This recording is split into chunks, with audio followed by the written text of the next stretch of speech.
Oh Yesus, tahu bila ku bila beban berat menindih, Dia mengerti tiap kedukaan, Dia mengerti karena kasih. Salam saudara-saudariku yang dikasihi Tuhan.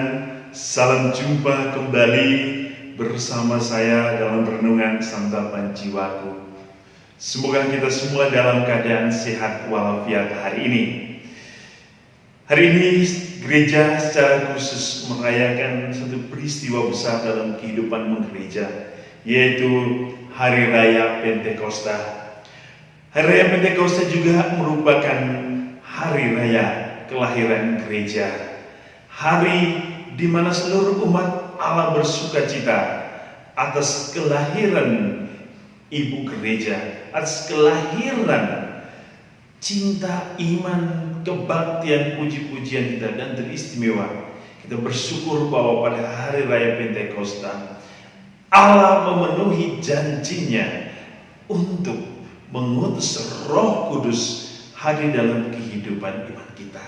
Maka hari ini marilah kita merayakan dengan penuh gembira, penuh sukacita, karena ini adalah hari kita, ini adalah perayaan kita, ini adalah hari kebesaran kita, inilah hari perayaan gereja. Dan semoga kita semua sebagai anggota gereja akan merayakannya dengan penuh sukacita dan gembira. Kita diundang bersama-sama akan merenungkan firman Tuhan yang kita akan baca dari Injil Yohanes bab 20 ayat 19 sampai 23. Mari kita bersama-sama mendengarkan firman Tuhan, kita merenungkannya dan kita bersukacita di dalam firman itu. Inilah Injil Yesus Kristus menurut Yohanes. Setelah Yesus disalibkan, pada malam pertama sesudah hari Sabat, berkumpullah murid-murid Yesus di satu tempat dengan pintu-pintu yang terkunci karena mereka takut kepada orang-orang Yahudi. Pada waktu itu datanglah Yesus, berdiri di tengah-tengah mereka dan berkata, "Damai sejahtera bagi kamu." Dan sesudah berkata demikian, Yesus menunjukkan tangan dan lambungnya kepada mereka. Murid-murid itu bersukacita ketika mereka melihat Tuhan. Maka kata Yesus sekali lagi, "Damai sejahtera bagi kamu. Sama seperti Bapa mengutus aku, demikian juga sekarang aku mengutus kamu." Dan sesudah berkata demikian, Yesus mengembusi mereka dan berkata, "Terimalah Roh Kudus. Jikalau kamu mengampuni dosa orang, dosanya diampuni. Jikalau kamu menyatakan dosa orang tetap ada, dosanya tetap ada." Demikianlah Injil Tuhan. Damai sejahtera bagi kamu. Inilah ungkapan yang sangat mendalam, ungkapan yang penuh dengan kegembiraan, penuh dengan sukacita. Dan itulah suasana Pentakosta. Saudara-saudari yang dikasihi Tuhan, perayaan Pentakosta adalah perayaan pencurahan Roh Kudus. Perayaan Pentakosta adalah perayaan cinta Allah. Perayaan Pentakosta adalah perayaan keselamatan. Yesus sebelum naik ke surga menjanjikan kepada kita, "Aku tidak akan meninggalkan kalian seperti anak yatim piatu. Aku akan meminta Bapa untuk mengutus Roh penghibur, Roh sukacita, Roh kebenaran yang akan mendampingi kalian, yang akan tinggal bersama kalian, yang akan terus hidup di dalam diri kalian." Saudara-saudari yang dikasihi Tuhan, Yesus setelah kebangkitan menampakkan diri kepada para murid. Itulah yang kita dengar di dalam Injil Yohanes pada hari ini. Kita bisa melihat bagaimana situasi yang terjadi dalam Injil ini, bahwa ada suatu perasaan yang sangat negatif, yaitu ketakutan. Para murid takut oleh karena peristiwa penyaliban Yesus. Jangan sampai mereka juga ikut disalibkan. Ketakutan ini pula yang membuat mereka harus bersembunyi. Karena apa? Sang kekuatan mereka, Yesus, telah tiada. Dalam suasana pikiran yang berkecamuk, dalam kegelisahan hati yang begitu mendalam, Yesus hadir dalam kehidupan kita. Ia membawa suatu perubahan dalam diri para murid. Ia mengubah mentalitas. Ia mengubah cara berpikir mereka. Ia mengubah perasaan para murid dari ketakutan menjadi sukacita. Damai sejahtera bagi kamu. Lalu Yesus menunjukkan lukanya dari lambung dan tangannya. Saudara-saudari yang dikasihi Tuhan, misteri salib menjadi satu misteri kepedihan, misteri luka. Mari kita bisa melihat, merefleksikan bagaimana luka-luka Yesus. Luka yang penuh dengan kepedihan dan penderitaan, tetapi ada pengorbanan. Dan di dalam pengorbanan ada cinta. Luka tidak selamanya menjadi suatu kesedihan. Luka menjadi suatu sarana keselamatan bagi manusia. Saudara-saudari, dalam hidup zaman ini, kita pun mengalami banyak kelukaan hidup kita. Mungkin kita tidak mengalami luka seperti Yesus. Kita tidak mengalami luka di tangan kita, luka di kaki kita, luka di lambung kita, luka di sekujur tubuh kita.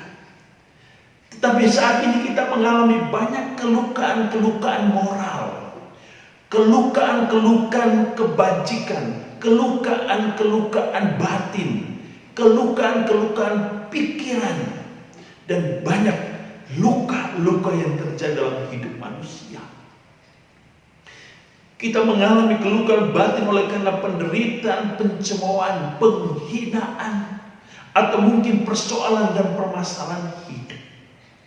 Dunia mengalami luka moral oleh karena begitu banyak orang tidak mengindahkan norma-norma, kaidah-kaidah, dan kebajikan-kebajikan ilahi Allah.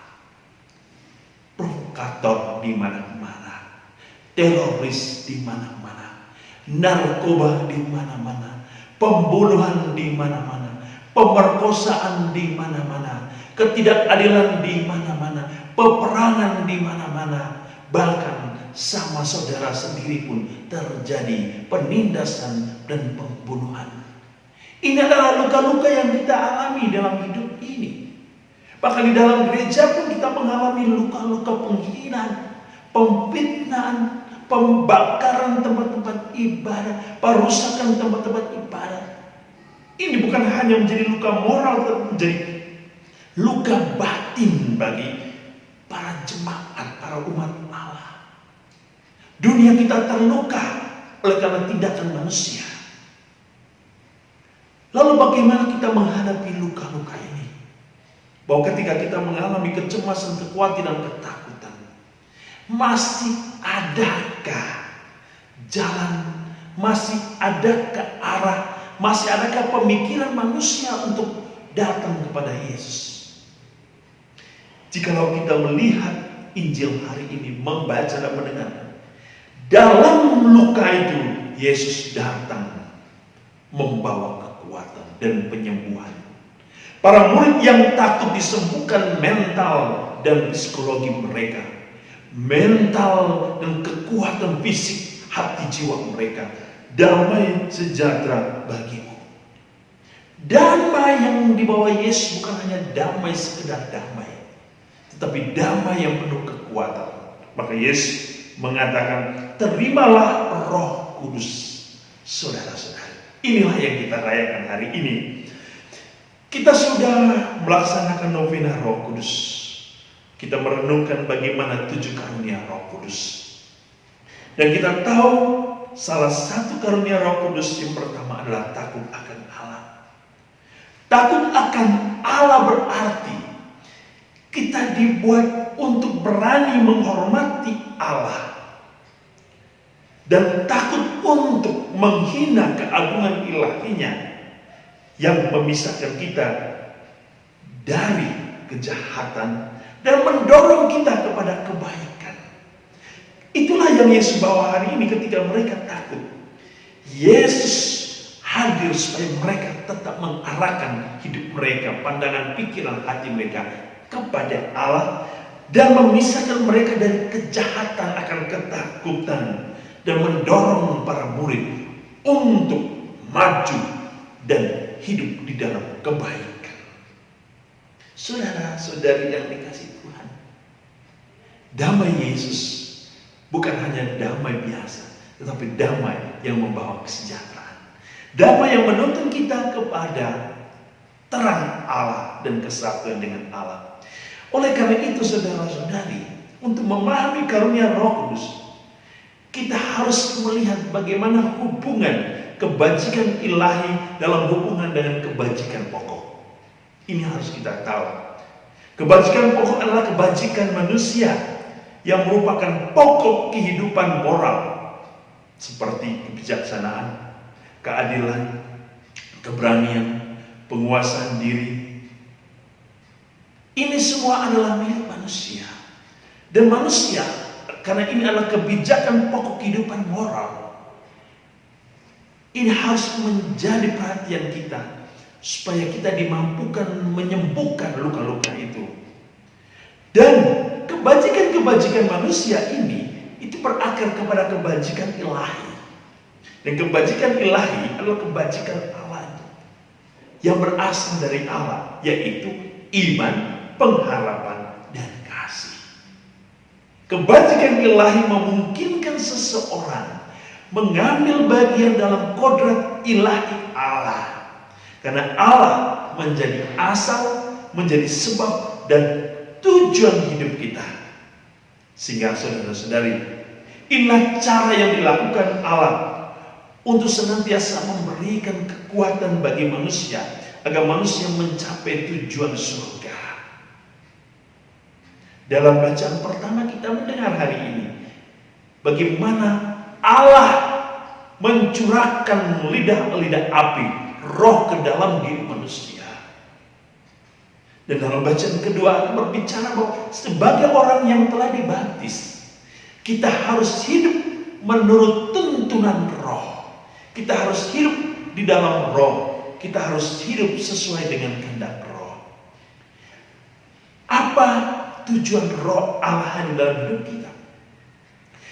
Salah satu tujuan Roh Kudus adalah menyucikan manusia, menyucikan karya Allah di dalam diri manusia, menyucikan kehidupan manusia, memperbaharui kehidupan dunia agar hidup dalam tuntunan roh dan mengarahkan manusia kepada tujuan surga. Oleh karena itu, saudara-saudari yang dikasihi Tuhan, kita diundang pada hari ini untuk menerima roh Allah. Dan kita juga diundang untuk menerima panggilan Allah. Dan panggilan itu adalah panggilan perutusan. Yesus berkata, damai sejahtera bagi kamu. Seperti Bapa mengutus aku, demikian juga sekarang aku mengutus kamu. Dalam perayaan Pentakosta, hari kelahiran gereja, kita tidak bisa hidup terlepas dari apa yang disebut dengan misi. Gereja dan misi adalah satu kesatuan yang tidak terpisahkan. Gereja membutuhkan misi, misi membutuhkan gereja. Satu kesatuan ini harus ada. Dan siapa itu gereja? Kita. Dan siapa yang harus membuat misi gereja ini berhasil? Kita. Oleh kita, dari kita, dan untuk kita. Dan semuanya itu untuk kemuliaan Allah dan demi keselamatan kita. Maka Yesus hari ini memanggil kita kepada perutusan, bahwa berkat Roh Kudus yang dicurahkan kepada gereja, kepada anggota gereja, ditujukan agar kita semua mampu untuk melanjutkan karya perutusan Kristus di dunia. Dan salah satu karya perutusan Yesus yang kita dengar dalam Injil hari ini, membawa setiap orang berdosa kembali kepada Allah. Jikalau kamu mengampuni dosa orang, dosanya diampuni. Kita adalah utusan Allah, utusan untuk membawa berkat, kekudusan dan kesucian. Semoga perayaan Pentakosta hari ini dan perayaan cinta Tuhan hari ini akan mengarahkan kita kepada kebajikan pokok dan kebajikan ilahi, agar kita senantiasa hidup sesuai dengan 7 karunia Roh Kudus. Dan kita sudah tahu 7 karunia Roh Kudus. Pertama, roh kebijaksanaan. Yang kedua, roh pengertian, roh nasihat, roh keberanian, roh pengetahuan, roh kesalehan, dan roh takut akan Allah. Inilah yang dicurahkan Roh Kudus dalam hidup kita, agar kita senantiasa dimampukan hidup di dalam Roh, menjadi orang-orang yang siap dituntun oleh Roh. Selamat merayakan perayaan Pentakosta, kelahiran gereja. Tuhan akan selalu mencurahkan Roh Kudus atas hidup kita, atas karya-karya kita, dan terus menuntun kita kepada kehidupan tanah surgawi. Tuhan selalu memberkati kita semua.